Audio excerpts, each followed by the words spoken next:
एक आदमी भगवान के आश्रय से पार हुआ, एक आदमी भगवान के तत्व के आश्रय से पार हुआ। बात एक ही, दो बात नहीं। तो ये तरीके हैं और इसमें सरल तरीका जो है, कमजोर तो किसी का आश्रय पकड़े, जिसका श्वास दम फूलता हो बेचारे का, छोटा बच्चे ही हो, तैरना ना आता हो, वो क्या करे? वो तो किसी अच्छी नाव वाले नाविक की शरण जाए और उसे कहे तुम पार उतार दो। वो कहेगा हम तो नाव लिए खड़े, इसीलिए कोई आवे और पार उतरे।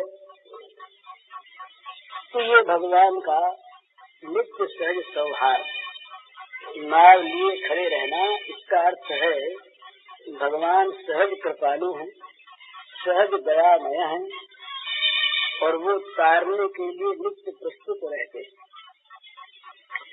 तो जो इस तरह से पार होना चाहता है, करना चाहता है, निवृत्त होना चाहता है, वो भगवान का आश्रय पकड़ता है और उससे वो पार हो जाता है।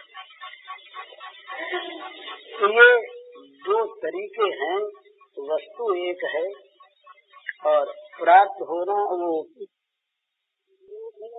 और चार जीना भी एक ही है और मिलने वाली वस्तु संसार सागर वही, संसार सागर से तरना वही और तरने के बाद मिलने वाली वस्तु वही। केवल तरने का भेद है और कोई भेद नहीं। तो ये दो पद्धतियां हैं जिसकी जैसी बनावट होती है मस्तिष्क की, उसी प्रकार से मनुष्य पद्धति को स्वीकार करता है और कोई बात नहीं। बात तो ये है, मार्ग में जाकर के जुड़ भी सकते हैं, हम नशे के बदले नुकसान भी खा सकते हैं, परंतु हम यदि भगवान को चाहते हैं तो जैसे दो चार होते हैं, तीन नहीं होते, पांच नहीं होते, इसी प्रकार से ये नित्य सत्य सिद्धांत मान लेने का है। यदि हम भगवान को ठीक चाहते हैं तो भगवान सर्वशक्तिमान है, सूर्य है, अंतर्यामी है। हम कैसे हैं इसको भगवान पहचानते हैं, हमारे लिए कौन सा मार्ग श्रेय है ये भगवान जानते हैं। तो हमने यदि ठीक भगवान को चाहा तो हम अगर ज्ञान मार्ग के योग्य हैं तो वो मार्ग हमको बता देंगे, हम यदि भक्ति मार्ग के योग्य वो मार्ग हमको बता देंगे। भूल हमसे होती, उनसे नहीं होती। राह हम छोड़ते हैं, वो नहीं छोड़ते, और जो उनकी ओर दृष्टि कर लेता है उसको ठीक राह पर वो रहते हैं। कहीं गिरने जाता है वो पकड़ लेते हैं, कहीं रास्ता भूलता है रास्ता बता देते हैं, कहीं वो किसी प्रकार से बुरे मार्ग में जाना चाहता है तो उसे रोक कर उससे हटा लेते। तो हम देखते हैं कि अच्छे आदमी भी गिर गए, साधन करने वाले भी कुमार्ग में गए, तो उसमें खास बात एक और है, ये असली चीज भगवान को पाने की पूर्ण चाह उनके मन में उत्पन्न हुई नहीं। उसके साथ साथ कुछ व्यभिचार था, विचारों में कुछ अन्य चीज भी हम चाहते थे, वो चाहे इंद्रियों का सुख हो, चाहे मन की तृप्ति हो, चाहे कोई भोग कामना हो, चाहे कहीं ममता आसक्ति हो, कोई न कोई चीज ऐसी हमारे पास थी जो हमें भटकाने वाली थी। भगवान को ही हम नहीं चाहते थे, इसीलिए हम मार्ग में भटक जाते हैं। तो वेदांत में भी सबसे पहले मुमुक्षा होनी चाहिए। मुमुक्षा के बिना, मोक्ष की इच्छा के बिना मोक्ष की प्राप्ति नहीं होती, यद्यपि मोक्ष उसका स्वरूप ही है। तब जब तक मुमुक्षा जागृत नहीं होती, जब तक विषय विराग नहीं होता, जब तक विराग के उपयुक्त विचार नहीं होता, इसमें यही तो बता रहा हूँ।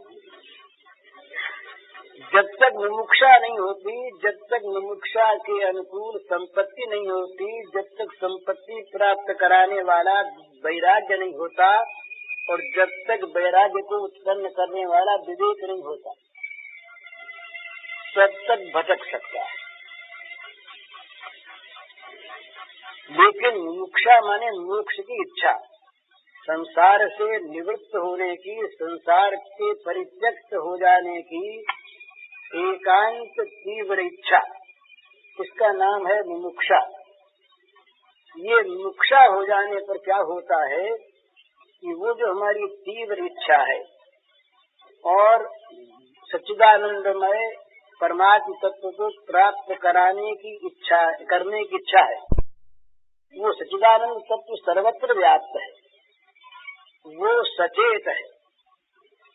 उस तत्व की ओर हमारी दृष्टि होने से, मुमुक्षा वृत्ति का उदय होने से सच्चिदानंद तत्व का द्वार खुल जाता है। हमारे वस्तु प्राप्त है, हमारी संसारा शक्ति ने उस वस्तु के सामने एक पर्दा, एक किवाड़ खड़ा कर दिया है कि वस्तु हमारे पास, हमारे साथ होते हुए भी हम उसे नहीं देख पाते। जरा मेरे सुन को लीजिए दादा। तो वो जो मुमुक्षा दृष्टि हमारी जागृत हो जाती है, तब ये होता है कि सच्चिदानंद तत्व जो व्याप्त है, तो सच्चिदानंद तत्व हमारे लिए अपने द्वार खोल देता है। इसलिए हम भटकने नहीं पाते, हम उसका आश्रय नहीं करते सच्चिदानंद तत्व का, हम तो उसको उपलब्ध करना चाहते हैं पर्दे को हटाकर। तो मुमुक्षा वृत्ति से वो पर्दा हट जाता है सच्चिदानंद तत्व के दर्शन का, द्वार का। इसलिए हम संसार से निवृत्त होकर उस सच्चिदानंद तत्व में प्रविष्ट हो जाते हैं, घुल मिल जाते हैं। उसके साथ हमारा अभिन्नत्व, एकात्मत्व सिद्ध हो जाता है। ये जानने की इच्छा तो भूल नहीं करता है, और वो उसको प्राप्त करने की इच्छा करता है। तो असीम को सीमित कैसे प्राप्त करेगा? वो तो असीम में तो मिलेगा ही ना। महाराज, मेरी अभी तो अधूरी बात मैंने कही है, तो सुन लीजिए, दूसरी बात आई नहीं ना। ये असीम और ससीम का भी समझना आवश्यक है। असीम आत्मा कभी ससीम नहीं है, आत्मा कभी ससीम है ही नहीं। ब्रह्म, आत्मा, परमात्मा, भगवान एक ही तत्व के विभिन्न नाम हैं, लीला भेद हैं। अतएव इसमें जहाँ तक हम प्रकृति में स्थित अपने को मानते हैं, तब तक हम जीव हैं, और तब तक हम असीम होते हुए भी सीमाबद्ध हैं। जैसे ये आकाश जो है इस दीवार के घेरे में है, ये आकाश ससीम है क्या? अगर विचार से देखें कि ये सीमा वाला है क्या? ये तो वही अनंत आकाश जो बाहर है वही तो ये है, पर दीवार के घेरे से अपने को दीवार के घेरे वाला हॉल सत्संग भवन मानता है। इसका नाम सत्संग भवन, और इसका रूप ये इतना लंबा चौड़ा, ये दीवार इसका घेरा। तो दीवार की उपाधि से ये सीमा वाला अपने को मानता है, दिखता है ऐसा। लेकिन विचार करने पर जो सत्य है वो तो यही है ना कि आकाश में दीवार बनी, आकाश दीवार के अंदर आने वाला जो आकाश का अंश है वो बाहर के बड़े महान आकाश से भिन्न नहीं। तो असीम और ससीम का भेद अज्ञान दृष्टि में है। वास्तव में भगवान सर्वदा सर्वथा सर्वत्र असीम है, परिपूर्ण है। तो इस असीम को पाने की जब ससीम को इच्छा होती है तो क्या होता है? ये मानी हुई ससीमता हट जाती है। तो ना तो ये असीम कभी ससीम असीम को प्राप्त नहीं करता, ये हो नहीं सकता। ससीम को असीम प्राप्त नहीं होता, लेकिन असीम में ससीमपन की जो भ्रांति है वो यदि हट जाती है तो असीम पहले भी असीम ही था, भ्रांति के काल में भी असीम ही था, और भ्रांति मिटने के बाद भी असीम ही है। तो इसलिए जिसको मुमुक्षा प्राप्त होती है उसकी स्थिति क्या है? वो अपनी मिथ्या ससीमता को छोड़ देना चाहता है। मिथ्या ससीमता को छोड़ देने की वृत्ति जागृत होते ही ये ससीमता का आवरण हट जाता है। वो असीम का असीम रह गया, असीम ही था। तो यहाँ किसी विशेष भगवत कृपा की उसे आवश्यकता नहीं हुई। ये जो पर्दा हट जाना है यही भगवत कृपा। अब दूसरा जो है वो भी ससीम नहीं है, वो भी असीम ही है। भगवान की दृष्टि में ससीमता कहीं है नहीं, परंतु वहाँ एक विशेष रस का उद्भव है। ये समझने का कुछ विषय है, एक रस विशेष का उद्भव है। तो वहाँ वो भगवान ही, स्वयं भगवान ही अपने को भक्त के रूप में ससीम बनाकर अपने साथ आप खेलता है, और वो खेलता हुआ ही भक्त के रूप में कभी ये करता है कि हमसे तो भगवान अलग हो गए, भगवान हमारे पास है नहीं। तो भगवान को प्राप्त करने की तीव्र इच्छा, लालसा रूप रस का वो आस्वादन करता है। भगवान भक्त के रूप में अपने को ससीम की लीला में प्रवृत्त करके भगवान से अपने को अलग समझकर, भगवान का वियोग समझकर भगवान को प्राप्त करने की तीव्र इच्छा करता है। तो भगवान के मन में वो इच्छा प्रतिफलित होती है, प्रतिबिंबित होती है, और भगवान उस भक्त की इच्छा पूर्ण करने के लिए भगवान के रूप में उसको स्वयं आके ले जाते हैं या उसको बुला लेते हैं। उसकी निवृत्ति हो गई। निवृत्ति उसकी पहले भी थी ही, भगवान की दृष्टि से निवृत्ति थी। ये भगवान में भगवान की लीला है भला, ये हमें अलग कोई लीला नहीं। एक बताऊं आपको,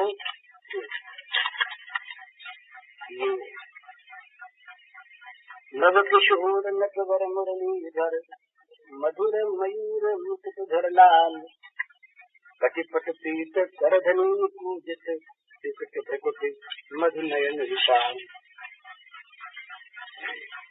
अतुलनीय सौंदर्य निकेतन त्रिभुज कंठ मुक्ता मणिमाल, गोल कपोल नीलयाभायु, गोल कपोल अरुण नीलाभायुत गोरोचन तिलक सभार, भूषण अंग भूषितांगम ललित अतितल त्रिभंग त्रिभुवन मादन, मुख शरदिंदु सुभग सुषमा निधि, राधा मन तन सुख साधन। क्या हुआ? देख रूप निज हुए चमत्कृत, मोहित मन मत श्याम, जाग उठा तुरंत निज मन में, सौंदर्या स्वादन का काम। क्या है? अपने रूप को देखकर अपने विस्मृत चमत्कृत पर मोहित हो गए। आत्मविश्वासन भागवत में भगवान श्री कृष्ण अपने रूप पर आप मोहित हो जाते हैं, अपने रूप को देख। तो स्वयं मनमत है, मनमत के मन को मथन करने वाले, और अपने रूप को देखकर वो मोहित होकर चमत्कृत हो जाते हैं, और अपने सौंदर्य का आस्वादन करने की उनमें कामना पैदा होती है। ये रस की भाषा है भला, रस की भाषा नहीं। तो वहाँ फिर वो रस का आस्वादन कैसे करें? सब भक्त बनते हैं, सब राधा अपने ही सौंदर्य का आस्वादन कैसे करें? तो अपने सौंदर्य का आस्वादन करने के लिए अपने आप ही वे स्वयं राधा बन जाते हैं और राधा बन करके अपने ही श्री कृष्ण स्वरूप का सौंदर्य देख देख कर विमुग्ध होते हैं और विमुग्ध होकर इसका रस आस्वादन करते हैं। तो ये भक्त और भगवान की लीला है, इसमें भी सचमुच असीम ससीम का भेद नहीं है।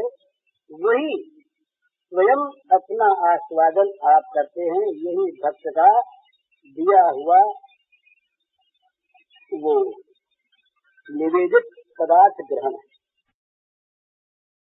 भक्त का दिया हुआ ग्रहण क्यों करते हैं भगवान? तो भक्त बने हुए भगवान ये देखते हैं कि भाई भगवान को देने से हमारे भक्तों को जो आनंद होता है, मुझको लोग देते हैं तो आनंद होता है, तो इस आनंद की उपलब्धि मुझे कैसे? कभी अपनी आँख को देखती है क्या बताइए? अपनी आँख को नहीं देखती। तो किसी को अपनी आँख देखेंगे तो क्या करे? अपनी आँख को देखने वाला बने। अपनी आँख को देखने वाला न बने तो अपनी आँख को अपने आप नहीं देख सकता है। तो भगवान क्या करते हैं? अपनी आँख को देखने के लिए आँख बन जाते हैं, भक्त की आँख बन जाते हैं। तो भक्त की आँख भगवान की आँख को देखने के लिए, भक्त का हृदय सौंदर्य भगवान के हृदय सौंदर्य का निरीक्षण करने के लिए, भक्त का भगवान को सेवा प्रदान, सेवा से क्या सुख होता है सेवक को, ये देखने के लिए भगवान स्वयं सेवा करते हैं भक्त के रूप में अपनी। भगवान स्वयं समर्पण करते हैं राधा के रूप में अपने आप को। उस समर्पण में राधा को क्या आनंद होता है, ये आनंद भगवान को कैसे मिले? अपने आनंद का विशेष रूप से ये, इसीलिए कहा एकाकी न रमते। भाई खेल का जो आनंद है वो अपने आप विचार करते रहो, बैठे कुछ होता बाता नहीं। खेल में खिलौना भी चाहिए, खेलने की सामग्री भी चाहिए और दूसरा साथी खेलने वाला भी चाहिए। तो ये भक्त और भगवान की जहाँ एकांत लीला है, वहाँ असल में भगवान का भगवान में ही लीला विलास है। भगवान का भगवान में ही लीला विलास है। और चूंकि भगवान का स्वरूप नित्य है तो भगवान की शक्ति भी नित्य है, तो भगवान की लीला भी नित्य है। ये जगत का तो परिवर्तन है, भगवान की लीला में परिवर्तन नहीं है, पर उसमें रसों का प्रादुर्भाव विभिन्न रूप से है, होता है। वहाँ रस भेद है और यहाँ अनित्य से अनित्यता को लेकर के विभेद है। जगत का जो भेद है, ये जगत के पदार्थ अनित्य हैं, इसलिए रूपांतर होता है, मिटता है बनता है। और वहाँ मिटता बनता नहीं, वहाँ आविर्भाव तिरोधान होता है। उनकी लीला में भी, उनके अवतार में भी, उनके स्वरूप धारण में भी, उनके जन्म और अवसान में भी। जो प्रसन्न वे आत्मा भूतानाम ईश्वरो प्रसन्न। तो इसलिए सात्विक लोगों को भी समझना चाहिए, तत्व जानने वालों को समझना चाहिए कि भगवान का निर्गुण निर्विशेष और सगुण सविशेष, ये दोनों ही भगवान की लीला के रूप हैं। दोनों में ही असीम भगवान है, दोनों में ही वो। ये तो राज को ऐसे ही लिख लिया, रात में जाने के बाद 7 दिनों की। तो इस तरह से असीम की ये ससीम लीला है, ये बड़ी विलक्षण है। जब भगवान कहते हैं, मैया ने कहा बोले लाला एक काम करो, वो खरीदेगा। और वो समवेश का गोपियां आ गई, बूढ़ी बड़ेरी, बोले देख लाला देख, मक्खन लेके आई। मक्खन लेके आई है, नौला लौंडा ले खड़ी हो गई। मेरे ला मैया दे दे, ला दे बोली नहीं। वो देख बाबा की पादुका पड़ी, पावली पड़ी, उठा चला, बड़ा जोर लगा।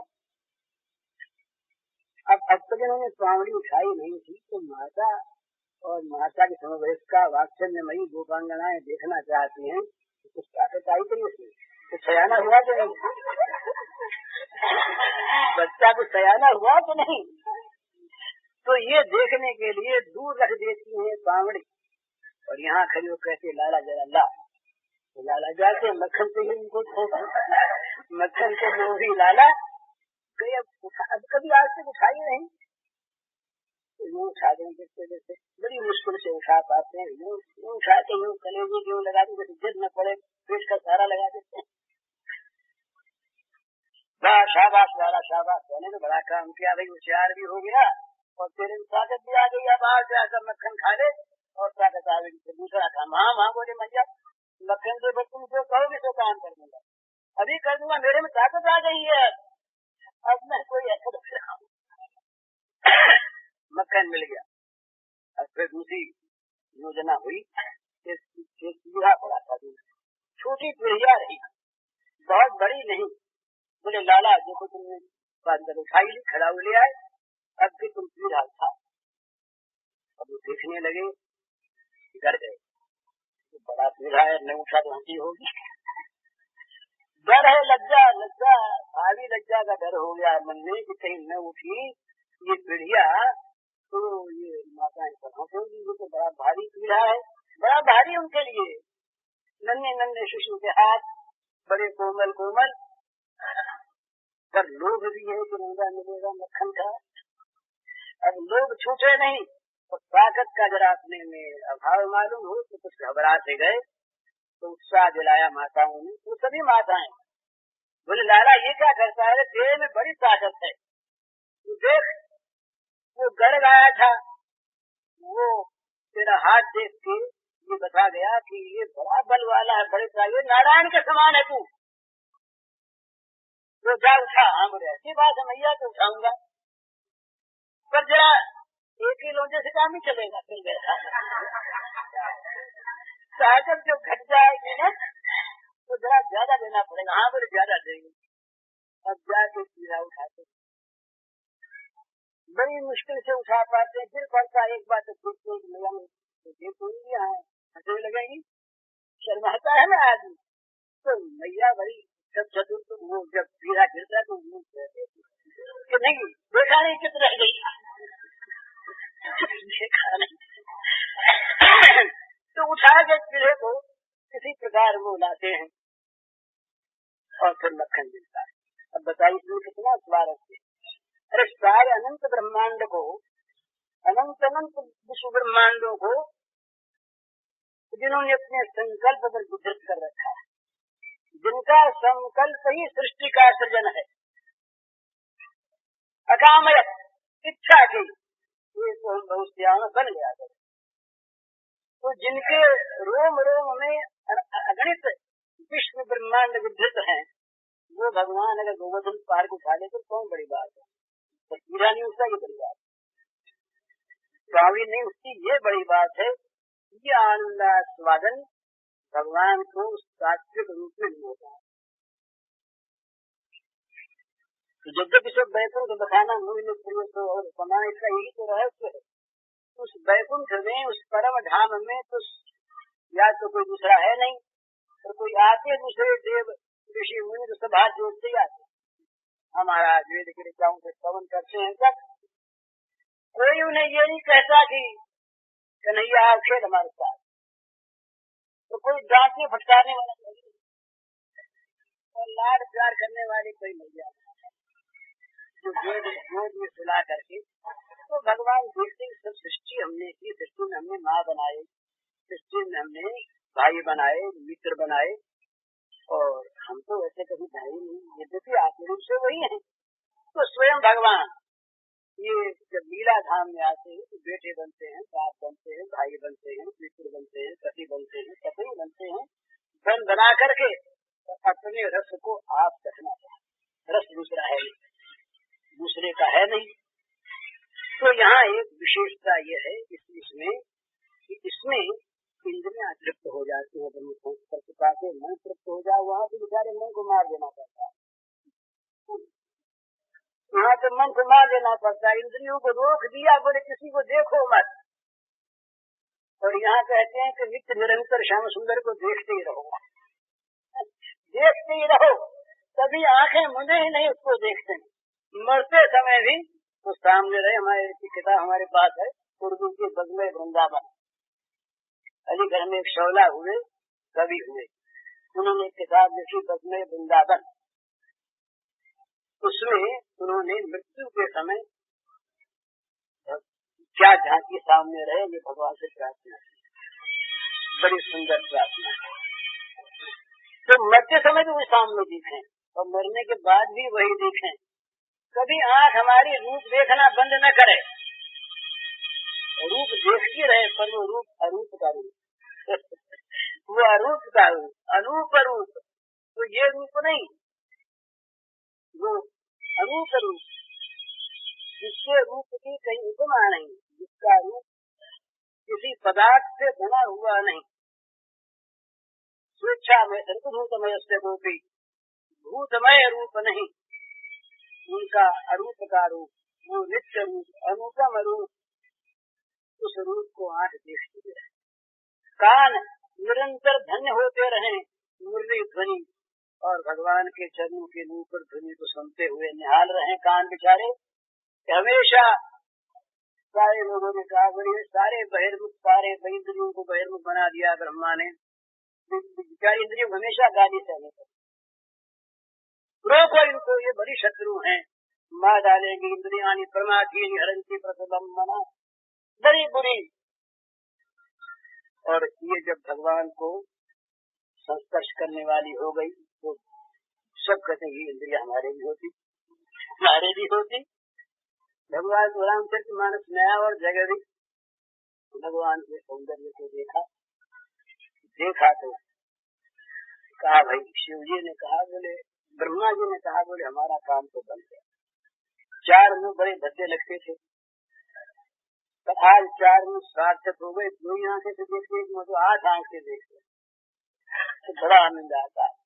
शिव जी बोले कि हमारा पंचमुख देखो, और उसमें 3-3 आंखें एक में, तुम्हारे तो आ गई है, हमारी 15 आंखें देख रही हैं श्याम सुंदर को, बड़ा आनंद। बैठा था पास ही षडमुख कंद देवता, वो बोले पिताजी आपके तो 15 आंखें, मेरे 18 आंखें, मैं आपसे अधिक भाग्यशाली। इंद्र ने कहा बोले ये तो गौतम, वो शाप दे करके मुनि गौतम ने हमारा तो कल्याण ही कर दिया। हमारे बदन में 1000 आंख है, हमारे समान है कौन आप लोगों में, कोई नहीं, सब कुछ हमारे सामने। 1000 आंख वाला इंद्र ये रूप सौंदर्य को देखता है। और श्री राधिका जी कहती है करोड़ आंखें हों तब कहीं उनके रूप सौंदर्य को देखने का आनंद मिले, 2 आंख से क्या देखें। तो महाराज आंख, कान, नाक, जिह्वा, त्वक, ये सभी धन्य हो जाते हैं इस भगवान के रूप सौंदर्य का स्पर्श पाकर। ये ब्रह्म से नहीं होते।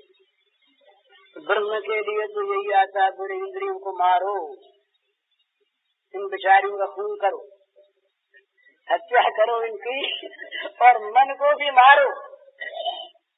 मन नहीं मरा तो कुछ काम नहीं बनेगा। बोले भाई वेदांती लोग कहते हैं आजकल की ब्रह्म की प्राप्ति के बाद भी मनोनाश करना फिर बाकी रह जाता है, मन का नाश करो। और यहाँ दूसरी बात कि मन का नाश अपने को नहीं करना है, बिल्कुल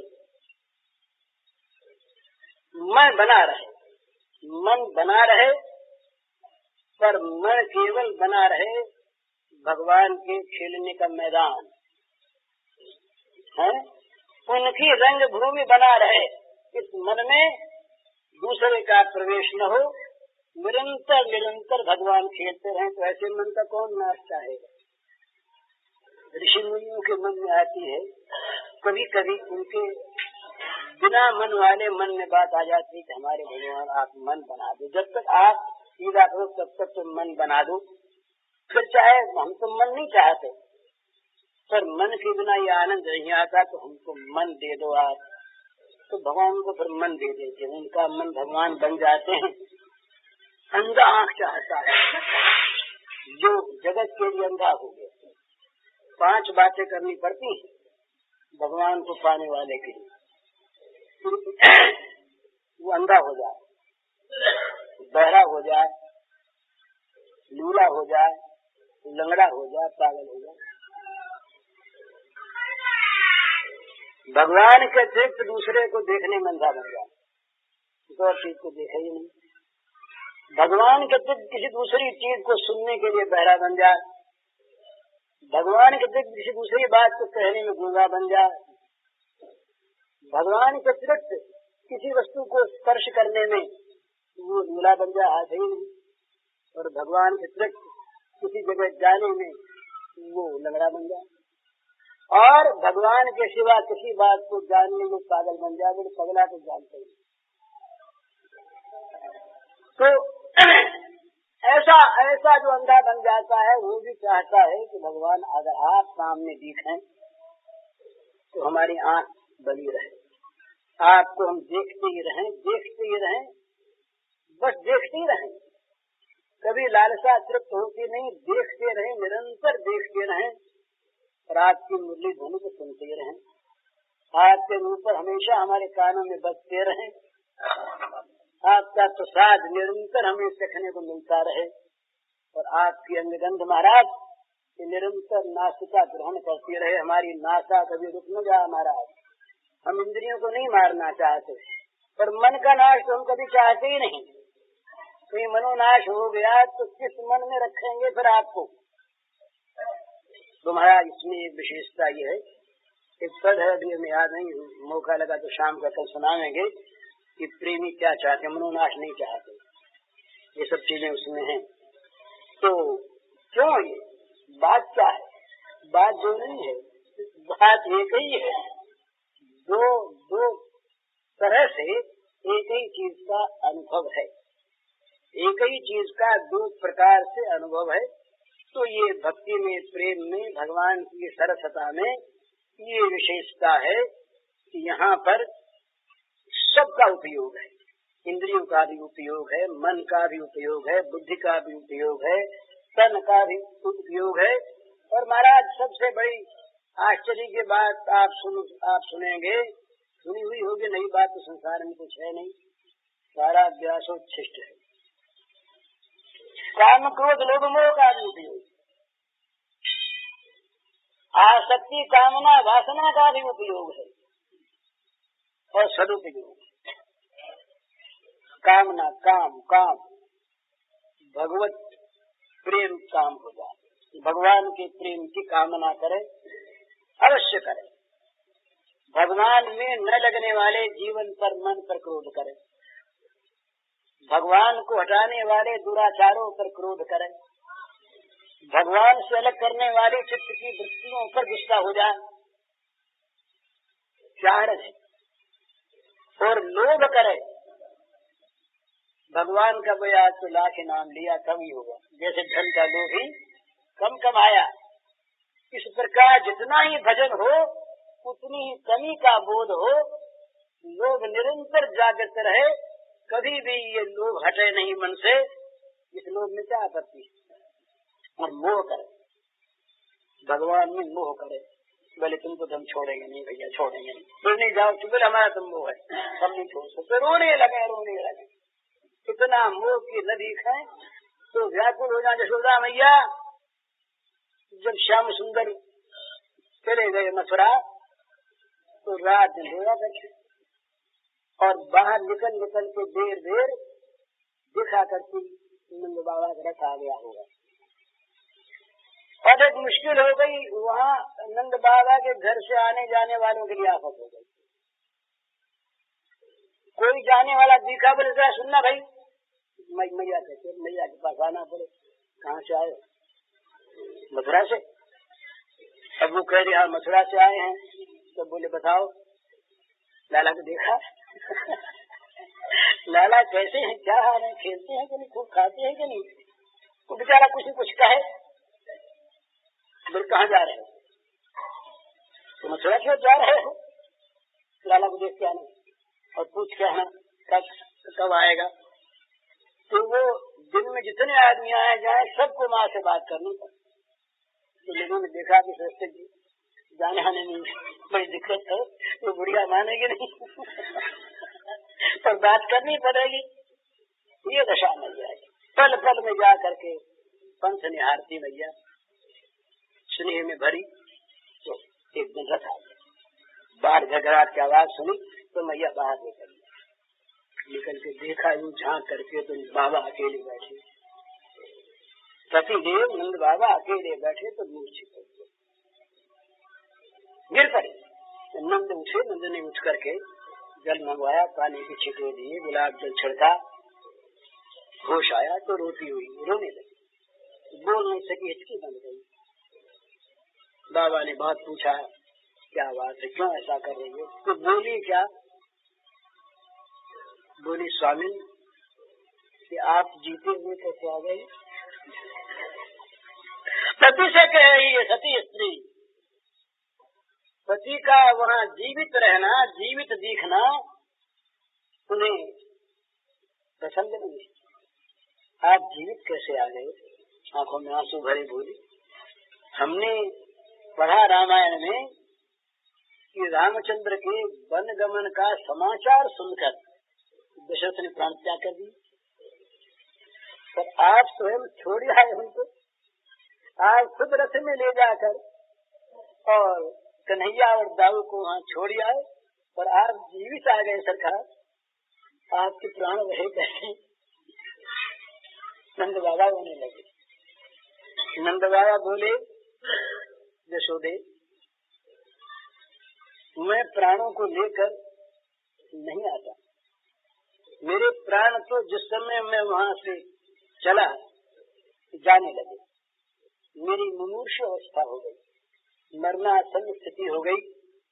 इतना में कन्हैया आया, कन्हैया ने आ करके और मेरे पेट पर हाथ फेर करके और मेरे चिबुक के हाथ लगा करके कहा, बाबा बाबा मैं जल्दी आऊंगा, बाबा मैं जल्दी आया, तू चल मैं आया, देख बाबा मैं जल्दी आऊंगा, मेरे लिए मैया से कह देना कि बढ़िया बढ़िया मक्खन बटोर के रखे। कन्हैया के इस संदेश ने मेरे प्राणों को बरबस रख दिया। मेरे प्राणों ने सोचा अगर कन्हैया आया और मैं नहीं मिला तो कन्हैया को दुख होगा। उसके इस भावी दुख से मेरे प्राण विकल हो उठे और मेरे प्राण कहने लगे कि हम नहीं जाएंगे अभी। तो कन्हैया के भावी आगमन की प्रतीक्षा में मेरे प्राण रह गए। अब ये स्थिति इस प्रकार से भगवान का वो भगवान की रस क्रीड़ा, इस प्रकार से रसदान, इस प्रकार से आनंददान, ये विशेषता है यहाँ पर। और इस विशेषता में यही बात नंद बाबा क्यों जीवित रहे? कन्हैया के सुख की अपेक्षा से। राधा क्यों जीवित रही? श्री कृष्ण के सुख की अपेक्षा से। गोपियां क्यों जीवित रही? श्री कृष्ण को सुख देने के लिए। यही प्रेम, इस प्रेम में भगवान अपने विशेष स्वरूप को, जो रस स्वरूप है, जो केवल सुख प्रेम आनंद रूप है, उसको प्रकट कर देते हैं अपने ही स्वरूप भूत भक्तों को सुख देने के लिए। वो भक्तों के प्रेमियों के प्रेमास्पद बनते हैं और प्रेमियों को प्रेमास्पद बनाकर उनके प्रेमी भी बन जाते हैं। यही परस्पर का रस प्रदान। तो इसमें अज्ञान कहाँ, इसमें प्रवृत्ति कहाँ, इसमें जगत कहाँ है? ये तो सारे जगत की प्रवृत्ति तो होती है कामना वासना आसक्ति को लेकर।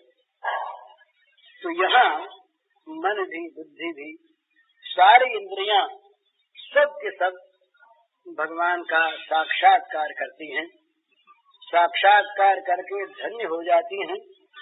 और वैसे इंद्रियों की, वैसे मन की चाह करते हैं सब लोग नारद एक दिन आए, नारद ने आकर देखा, दूर खड़े हो गए, देख करके वहाँ की हालत कि कहीं रस भंग न हो जाए। देखा कि आंगन में श्याम सुंदर लौट रहे और कीचड़ में सन रहे और रो रहे। मैया खड़ी पास, अरे कन्हैया मान जा तो मान जा, रूठ मत, फिर ऐसा नहीं कहूंगी मैं। बात क्या थी कि मैया को था दूसरा काम, तो मैया ने कहा कि कन्हैया मैं काम कर आऊं, तू जरा ठहर जा, फिर गोदी लूंगी। कन्हैया बोले अभी मुझे तो गोदी लेना पड़ेगा, अंक मारू रकाना, तुम्हारी गोद पर चढ़ूंगा। तो मैया बोले अरे जरा ठहर जा, जरूरी काम है, दूध उफन रहा है। पकड़ ली मैया की साई, पकड़ ली, बोले नहीं मैया गोद लेना पड़ेगा अभी मुझको, तो मैं तो अब गोदी चढ़ूंगा, गोदी चढ़ूंगा। कामना पैदा हो गई भगवान में, कामना पैदा हो गई भगवान में, चढ़ूंगा। अब मैया ने देखा कि ये तो बड़ा हठी लड़का है और उसका हाथ बार बार रखेंगे तो ये और ढीठ हो जाएगा, इस बच्चे के सब मन की करते रहेंगे तो ये काम करने देगा ही नहीं घर का, ये तो हमेशा पीछे पड़ा रहेगा। तो अलग कर दिया, हाथ हटा दिया, जाए लगी तो ये रूठ करके कीचड़ में लौटने लगे। बोले नहीं मैं तेरी गोद आऊंगा ही नहीं, अब तो इसी काले में लौटूंगा, अब तो तेरी गोद नहीं आऊंगा, तेरे घर के अंदर नहीं जाऊंगा, तेरा दूध नहीं पीऊंगा, तेरा मांस नहीं खाऊंगा, तुझसे बोलूंगा नहीं, तेरे सामने बंसी नहीं बजाऊंगा, तेरे सामने नाचूंगा नहीं, तेरा मेरा दो रास्ता तलाक, तू मेरी माँ नहीं। यूं रोते रहे और लौटने लगे। सब नारद जी ने देखा क्या कहना है यशोदा के भाग्य का। अरे हम लोग समाधि लगाते हैं, ध्यान करते हैं युगों तक, कल्पों तक, पर हमारे ध्यान में नहीं आते जो भगवान। मैया यशोदा तूने क्या पुण्य किया, तूने क्या अनुष्ठान किया, तूने कौन सा तप किया, आज वो सच्चिदानंद घन भगवान स्वयं तेरी गोद में आने के लिए मचल रहे हैं, इस प्रकार रो रहे हैं। क्या तो यहाँ पर इंद्रिया ही नहीं, काम क्रोध लोभ मोह मद मत्सर ईर्षा द्वेष ममता आसक्ति, ये भी धन्य हो जाते हैं। जो सर्वथा दुर्गुण है वे दुर्गुण भगवान के साथ संपर्कित होकर धन्य हो जाते हैं। भगवत काम, भगवान के विरोधी अपने ही मन पर, बुद्धि पर, इंद्रियों पर क्रोध, भगवान के दर्शन का, मिलन का, श्रवण का लोभ, नंद बाबा की तरह से भगवान में आत्यंतिक मोह, मद, बड़ा मद था। बोले हम तेरे कन्हैया मित्र हैं, भला तू अकेला कैसे खेलेगा। ये मद नहीं, वो दूसरा मद होता है कि जहाँ भक्त कहता है कि हम सेवक है वो स्वामी, ये हमारा अभिमान बना रहे, वो तो दासत्व का मद है, दासत्व का अभिमान। असभिमान जाए नहीं भोरे, मैं सेवक रघुपति पति मोरे। यहाँ पतिवती नहीं है। अरे हम न हो तो किसके साथ खेलेगा। हम अगर उस जाए आज तो पड़ा रोएगा अकेला। ये मद है अपने सत्सत्व का। भगवान को, भगवान ने ये कन्हैया को सुख हम देने वाले, हम न रहे एक दिन तो ये कन्हैया रोका करे इस प्रकार से। लगे जावे न्यारी करो हरिया पनिया, हटा अपने गाय को अलग। ना हम चाकर नंद बाबा थे, ना तुम हमारे नाथ गुसैया, न्यारी करो हरिया पनिया, हटा अपनी गाय को अलग। मंदिर बात न करा, सजय नौकर है, बना है माता, हमेशा नींद में मतवाला रहता, सो गया हम पर हुकूमत करता है, लेकिन किसके साथ खेलेगा। हाथ जोड़ सखाओ माफ करो भैया मुझसे भूल हो गई है। ये मद मद मत्सर भी होता है, अभिमान भी होता है। क्या बजे तो बस है। अच्छा, तो ये ममता होती है। ममता ऐसी ममता होती है महाराज की कुछ अनन्य ममता विष्णु ममता प्रेम संगता है। ममता होती है, ऐसी ममता होती है जो ये मेरा ही, और ऐसी ममता होती है वो उदारता को, वो विचारकों की चीज होती है। यहाँ उदारता का काम नहीं है इस ममता में। मेरे ही हैं, मेरे ही पास रहना पड़ेगा, कहीं से कहीं जाने दूंगे नहीं। और गए तो फिर यहाँ नहीं आ सको। भगवान कहते हैं भाई मुझको भजने वाले बहुत हों, सबके पास जाना पड़ेगा मुझको, बोले सबके पास और कोई जाएगा। अपना अधिकार, भक्त का भगवान पर अधिकार किस लिए? अनन्य ममता विष्णु। वो अपने मन से अपनी चीज मानता है केवल भगवान को, तो भगवान अपनी बन जाते हैं, उसकी अपनी बन जाते हैं। बोले दूसरे के पास बोले नहीं, दूसरे के पास कभी नहीं जाएंगे, तुम्हारे पास। इसको मालूम होता हमारे पास है, कहीं गए नहीं। तो ये ब्रज के जो कृष्ण है ना, ये गए नहीं कहीं। वृंदावन परित्यज्य पादमेकम नगर, तो पैर इन्हीं के पास रहे गए। वो मथुरा द्वारिका वाले जो कृष्ण थे ऐश्वर्य भाव मंडित, वो गए जब रक्षकों को मारा, राजवाग किसी को दिलवाया, ये तो खेलते रहे। तो ये 2-3 नहीं थे ये धर्म न हो जाते हैं।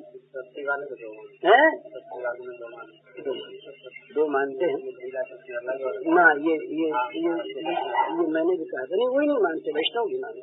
और उसका एक बड़ा सुंदर, वो कभी कहूँगा मैं, ये भागवत में ये 5वां अध्याय जो है श्रीमद् भागवत के विषम का जाता अल्लादो महामना, ये पहला श्लोक क्या है? नंदस्वात्मज उत्पन्ने जाता अल्लादो महामना आत्मज उत्पन्ने, ये सुखदेव कहते हैं। नंद यदि आत्मज कहते तो बात दूसरी थी। सुखदेव कहते हैं आत्मज। तो सुखदेव ये कह देते कि वसुदेव के पुत्र को इन्होंने पुत्र मान करके उसकी उत्पत्ति नहीं माना। तो वसुदेव कहते नहीं, वो सुखदेव कहते हैं आत्मज उत्पन्न। तो उसका 2 भाव कहते हैं। आज तो समय हो गया कि कंस के कारागार में और नंद की यशोदा के सूतिकागार में दोनों समय 2 भगवान प्रकट हुए एक ही साथ। इसकी बड़ी सुंदर वो व्याख्या करते हैं और सतर्क करते हैं। तो उनका भाव है, और भगवान सर्वभौम समर्थ हैं। 2 जगह क्या लाख जगह हो जाए, कौन उन्हें रोकता है? हाँ, समय अलग मांगा 5000 वो तो आधुनिक लोगों की चीज है। ये जो मैं कहता हूँ, ये तो श्रीमद् भागवत का ही 2 अर्थ करते हैं और बड़ा सुंदर अर्थ करते हैं, उसकी संगति बैठाते हैं। उस पर मैंने एक लेख लिखा है इसी पर, शायद छप चुका है कल्याण में, कि वैष्णव 2 मानते। ये कृष्णाष्टमी पर ही हुआ था, नहीं तो 2 मानने में कोई हद नहीं। 2 मानने में, एक को 2 मानने में हद नहीं है, 2 को वैसे 2 न माने, उनका खंड न करे।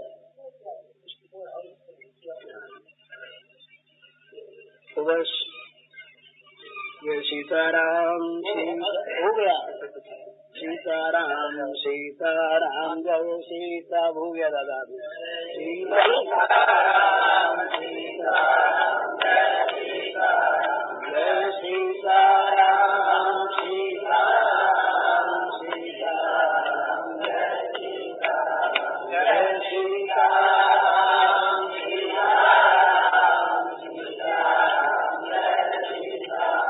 जय सीताराम सीताराम सीताराम जय सीताराम जय सीताराम जय सीता